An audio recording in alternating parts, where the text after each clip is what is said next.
ಶ್ರೀನಿವಾಸಪುರದಲ್ಲಿ ಶುಕ್ರವಾರ ನಮಾಜ್ ವೇಳೆ ಘನತ್ಯಾಜ್ಯ ವಿಂಗಡಣೆ ಕುರಿತು ಜಾಗೃತಿ ಕಾರ್ಯಕ್ರಮ.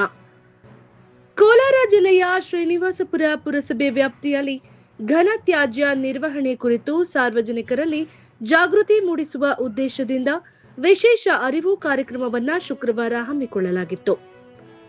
ಪಟ್ಟಣದ ಅತಿ ಹೆಚ್ಚು ಮುಸ್ಲಿಂ ಭಕ್ತರು ಜುಮ್ಮಾ ನಮಾಜ್ ಸಲ್ಲಿಸುವ ಜಮಿಯಾ ಮಸೀದಿ ಹಾಗೂ ನೂರಾನಿ ಮಸೀದಿಯಲ್ಲಿ ಈ ಜಾಗೃತಿ ಕಾರ್ಯಕ್ರಮ ಯಶಸ್ವಿಯಾಗಿ ನಡೆಯಿತು. ಕಾರ್ಯಕ್ರಮದಲ್ಲಿ ಕೋಲಾರ ಜಿಲ್ಲಾ ನಗರಾಭಿವೃದ್ಧಿ ಕೋಶದ ಜಿಲ್ಲಾ ಘನತ್ಯಾಜ್ಯ ನಿರ್ವಹಣೆ ನೋಡಲ್ ಅಧಿಕಾರಿಯಾದ ಶ್ರೀ ನವೀನ್ ಚಂದ್ರ ರವರು ಭಾಗವಹಿಸಿ ಸಾರ್ವಜನಿಕರಿಗೆ ಘನತ್ಯಾಜ್ಯ ನಿರ್ವಹಣೆ ನಿಯಮಗಳು 2026 ಕುರಿತು ವಿವರವಾದ ಮಾಹಿತಿ ನೀಡಿದರು.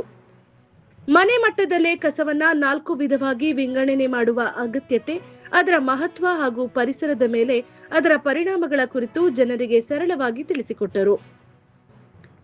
ಒದ್ದೆ ಕಸ, ಒಣಕಸ, ಪ್ಲಾಸ್ಟಿಕ್ ತ್ಯಾಜ್ಯ ಹಾಗೂ ಅಪಾಯಕಾರಿ ತ್ಯಾಜ್ಯಗಳನ್ನು ಪ್ರತ್ಯೇಕವಾಗಿ ವಿಂಗಡಿಸಿ ಪುರಸಭೆಗೆ ನೀಡಿದ್ದಲ್ಲಿ ಪಟ್ಟಣ ಸ್ವಚ್ಛತೆ ಕಾಪಾಡಲು ಸುಲಭವಾಗುತ್ತದೆ ಎಂದು ಅವರು ತಿಳಿಸಿದರು. ಸಾರ್ವಜನಿಕರು ಮನೆ ಮಟ್ಟದಲ್ಲೇ ಕಸ ವಿಂಗಡಣೆ ಮಾಡುವ ಅಭ್ಯಾಸ ಬೆಳೆಸಿಕೊಳ್ಳಬೇಕು ಎಂದು ಮನವಿ ಮಾಡಿದರು. ಈ ವೇಳೆ ಮಾತನಾಡಿದ ಅಧಿಕಾರಿಗಳು, ಕಸವನ್ನ ಅಸಮರ್ಪಕವಾಗಿ ಎಸೆಯುವುದರಿಂದ ಪರಿಸರ ಮಾಲಿನ್ಯ ಹೆಚ್ಚುವುದರ ಜೊತೆಗೆ ಸಾಂಕ್ರಾಮಿಕ ರೋಗಗಳ ಹರಡುವಿಕೆಯೂ ಕಾರಣವಾಗುತ್ತದೆ. ಆದ್ದರಿಂದ ಪ್ರತಿಯೊಬ್ಬ ನಾಗರಿಕರಿಗೂ ಸ್ವಚ್ಛತೆ ಕಾಪಾಡುವಲ್ಲಿ ಸಹಕರಿಸಬೇಕು ಎಂದು ಕರೆ ನೀಡಿದರು. ಪುರಸಭೆಯ ಮುಖ್ಯ ಅಧಿಕಾರಿಗಳಾದ ಶ್ರೀ ನಾಗರಾಜ್ ಅವರ ಸಮ್ಮುಖದಲ್ಲಿ ನಡೆದ ಈ ಕಾರ್ಯಕ್ರಮದಲ್ಲಿ ಮಸೀದಿಗೆ ಆಗಮಿಸಿದ್ದ ನೂರಾರು ಮುಸ್ಲಿಂ ಭಕ್ತರಿಗೆ ಘನತ್ಯಾಜ್ಯ ವಿಂಗಡಣೆ ಕುರಿತು ಅರಿವನ್ನ ಮೂಡಿಸಲಾಯಿತು.